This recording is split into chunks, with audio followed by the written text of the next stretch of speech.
Looking for something to read? Well, these are the books that I've written. Hop on down to the description to find the Amazon links for all 4 of them, and keep your eyes open for more in the future.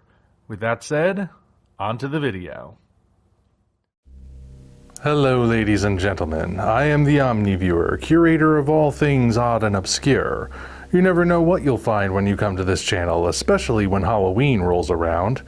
In fact, why settle for just one creepy tale when you can have 4? For your consideration, I present the 1974 film From Beyond the Grave. Our film begins with an antique store called Temptations Limited, run by a nameless old proprietor. Throughout the film, various patrons enter and leave with something, and we follow what happens to them in the aftermath, as adapted from the short stories of Ronald Chetwynd-Hayes. I notice you didn't say the customers pay for the items. An astute observation, Snazzy, and it will be elaborated on before the night is through.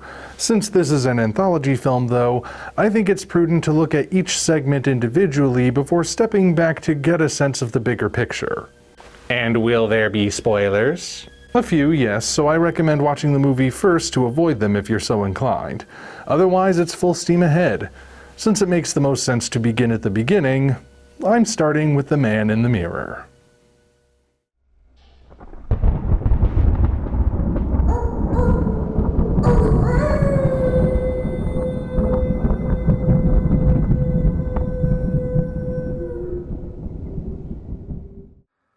Our first story begins when Edward Charlton purchases an antique mirror from the shop. Specifically, he lies about the quality to get it for much lower than the asking price. Once it's installed, he and some friends hold a seance, figuring it would just be a bit of harmless fun. Well, it's anything but, as the seance awakens a ghoulish entity sealed within the mirror who gets a solid grip on Edward's mind. The entity craves blood to escape the mirror, and so he compels Edward to go out and commit murder to that end. By putting this segment first, the film has a strong opening. There's a sense throughout the gatecrasher of confinement and feeling trapped. Edward's flat is already small and tightly packed with furniture, but once the entity gets a hold of him, it becomes more and more like a prison. Sure, Edward can leave it to carry out his bloody task, but he must always return with a victim. Well, guess I'll ask the obvious question. Why doesn't he just leave? Well, for one thing, finding a decent urban apartment is a horror story unto itself. But beyond that, one gets the sense that Edward doesn't leave because he can't. The seance clearly shows that the entity gains control over Edward's mind, and we see how this affects him. Before the seance, Edward is lively, confident, and somewhat flippant. After the seance, however, he seems constantly terrified, a bit awkward, and almost on the verge of being in a trance. Although he can physically move about London to bring his new master blood, you can tell that there's a mental tether that's always dragging him back, thereby preventing him from fleeing. That's all told through inference, mind you. In fact, solid answers are deliberately withheld from the audience during this segment, which makes it more mysterious and, by extension, creepier. For example, we don't know what the entity in the mirror actually is. The fact that he is unlocked through a seance could mean that he's a ghost, though his desire to manifest in reality sounds more like a demon, and his craving for blood is reminiscent of a vampire. He tells Edward that there are others like him that control the world from the shadows, but that still tells us little about his true nature. Heck, given how Edward initially targets women of the night, one can't help but wonder if there's a connection to Jack the Ripper. Though even if that's the actual intention, we still have a lot of lingering questions about him. That lingering sense of not knowing all the facts makes the whole thing feel much more unnerving, especially when the entity and Edward end up switching places by the conclusion. Alright, so we're off to a good start. Let's see if the movie can keep it going.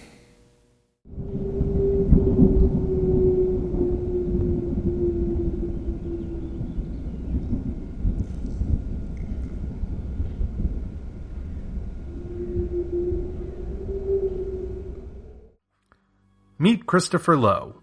His life sucks. He hates his job, his wife constantly bullies him, and he seems to be in a state of arrested development. By chance, he befriends a street peddler named Jim Underwood, who is also just scraping by and thus is a kindred spirit. But Jim is a former soldier who actually lived a dignified life, and Chris is so eager to impress him that he steals a Distinguished Service Order medal from the antique store and lies about his past. He grows close to Jim and to his daughter Emily, and doesn't seem to mind that something about them is clearly off. Pardon me, Omni, but what exactly is supernatural about this segment? Well, this segment is what you might call a slow burn. Most of the story is about Chris and his desire for a better life than the one he's got. Between his loveless marriage and his boring job, he's clearly miserable. Heck, his misery is so intense that he even envies someone worse off than him. Jim is a street peddler, sure, but that gives him some freedom. On top of that, Jim has a nice place, a beautiful loving daughter, and no nagging wife. He's also a war hero, which means that even if he seems like a beggar now, he still did more with his life than Chris ever did. Envy is the driving force of this story. Jim is the kind of person Chris wishes he could be, and this leads to him living a double life as he gradually inserts himself into the Underwood family. It's not until the segment is past the halfway point when we get our first hint that the Underwoods are not quite as wholesome as they appear, and that simply comes down to Emily singing a song with some strange lyrics. Now, mind you, the slow burn is not a bad thing, and the story never gets boring. After all, we're watching Ian Bannon, Donald Pleasance, and Donald's real-life daughter Angela Pleasance on screen for most of it, and they all brought their A-games. Had this been a full feature, it might have had enough time to really spread its wings and flesh things out. Unfortunately, this is one of those times where a lack of proper explanation just makes the whole thing more confusing than creepy. As you were already warned, spoilers ahead. Okay, so the twist ending kicks off when Emily kills Chris's wife by way of a voodoo doll. This frees Chris up to marry Angela, which happens instantly in a dreamlike sequence. Then Emily goes to cut the cake and instead cuts into the topper, which kills Chris. The Underwoods then tell Chris's son that the pair always grant a child's wish one way or another. That's right, the son was the mastermind behind this whole thing. But as mentioned, the details are sorely lacking. See, the son barely has any presence in the story other than being present so we know he exists. We do see that he's severely neglected by his parents and occasionally catches their ire, but that's about it. No hint is ever given that he's scheming against his parents, assuming that he even intended to scheme. The ambiguity of that final line could mean that he didn't know this would be the outcome of his wish. Whatever that wish is, it's never uttered out loud. Plus, we still have no clue who or what the Underwoods actually are. The first segment doesn't explain the Mirror Fiend, it's true, but clues are dropped so we can at least narrow it down. We don't have any solid hints for the Underwoods. We only know that they practice black magic, they exist to grant children's wishes, and they have no clear connection to the antique shop. Frankly, the twist feels like it comes out of nowhere, which is likely due to the condensed nature of the story. Like I said, if it had a bit more room to breathe, it might have been able to expand on things a bit better. As it stands, though, it feels like the ending needed a little more build-up to work. Well, a confusing ending doesn't make the whole story bad. It's just a bit odd at the end. And now that it's done, we can move on to the next part.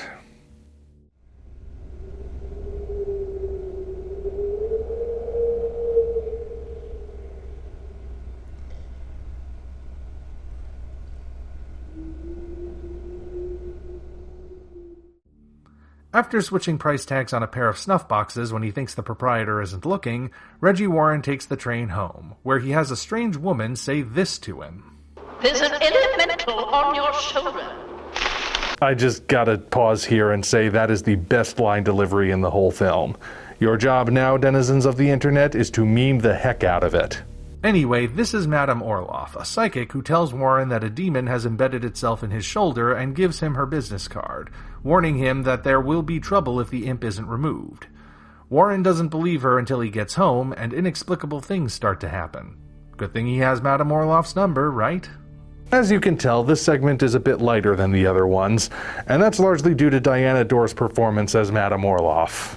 Normally, a tale of demonic possession would be creepy and harrowing, and it is still pretty intense at times, but Madame Orloff's eccentricity is designed to provide some levity and make the audience laugh. From the first line she utters, we know this part of the film is going to be a little different, and the lighter tone arrives at just the right time to shake things up. That really is what makes this whole segment. The parts where Warren is at home and the elemental starts affecting his life work well, of course. There's a nice gradual escalation as strange events keep piling up, making it harder to deny that something otherworldly is occurring, but really, it is Madame Orloff who carries this segment, and that alone makes it worth watching. That's all you've got for this one, isn't it? Yes, I admit it. But we have one more segment to go before it's over.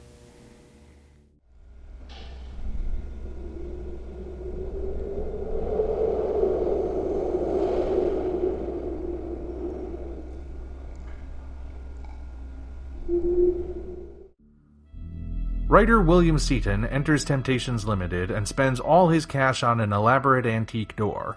He sets it up at home as a cupboard door to spruce things up, but that night it opens to a room that wasn't there before. As he explores the strange area, he learns that this ghost room was made by Sir Michael Sinclair, an occultist from centuries ago who still occupies the room and has wicked intentions for William's wife, Rosemary.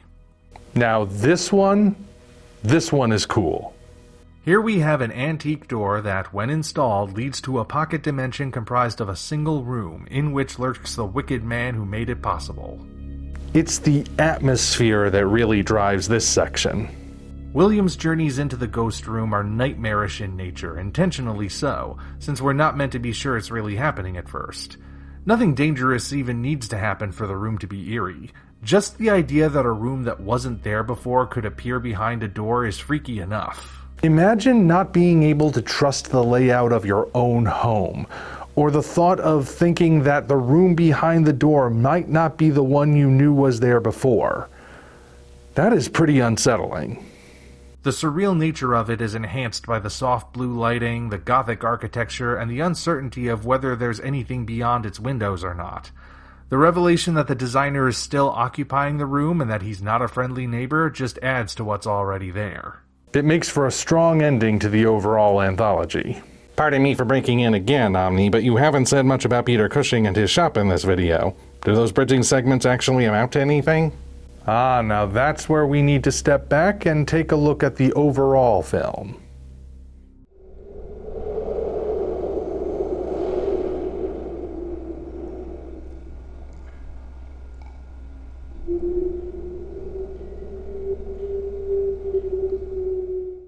As I said at the beginning, the protagonist of each story enters the shop at some point and leaves with a particular item.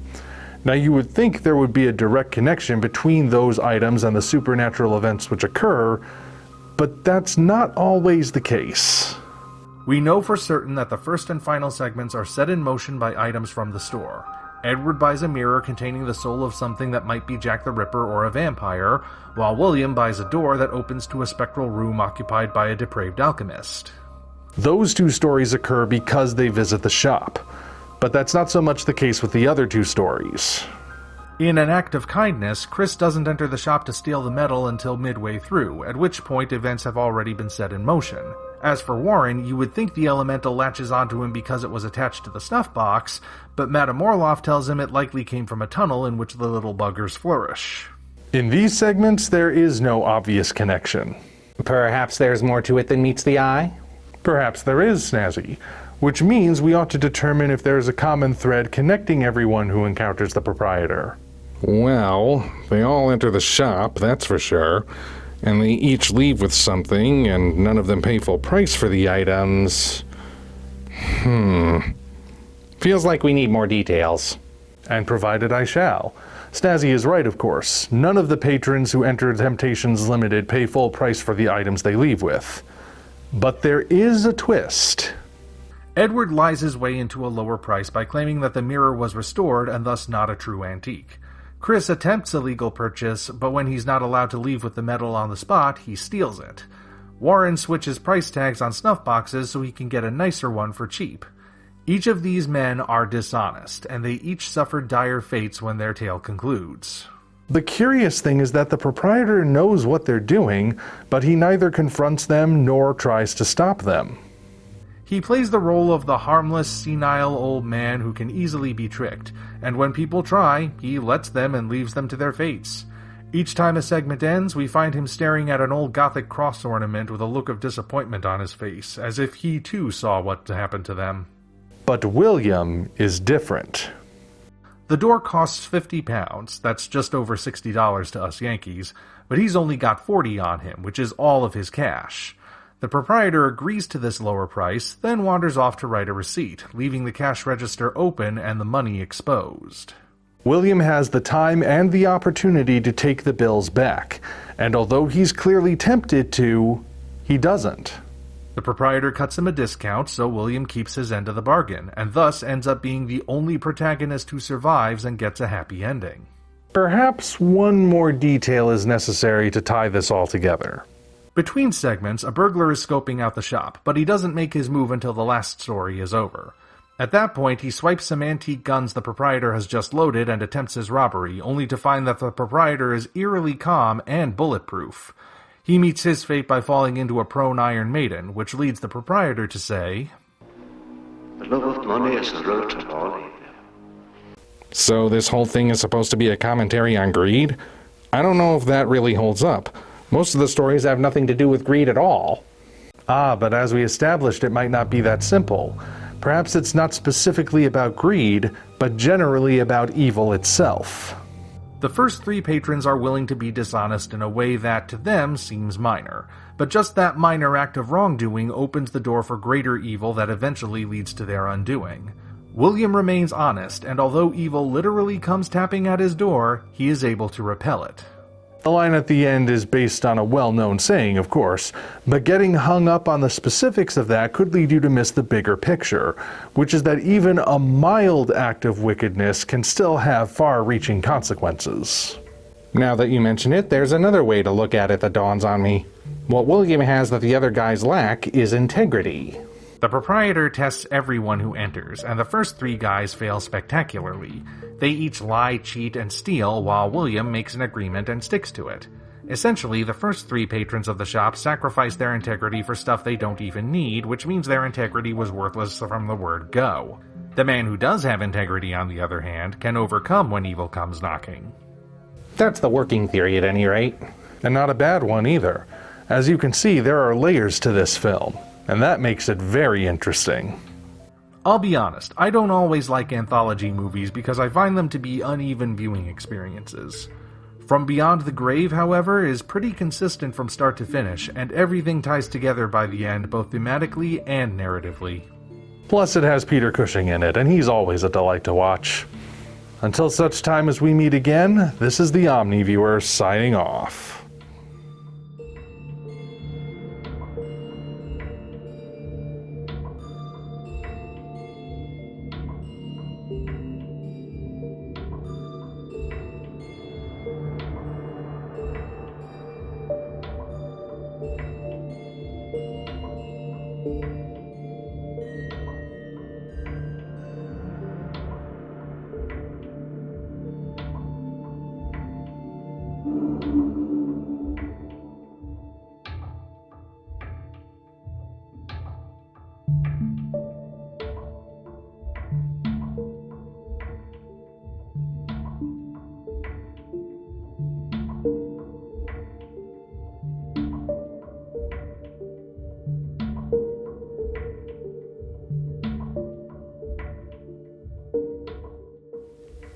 Say, why is this movie called From Beyond the Grave anyway? Well,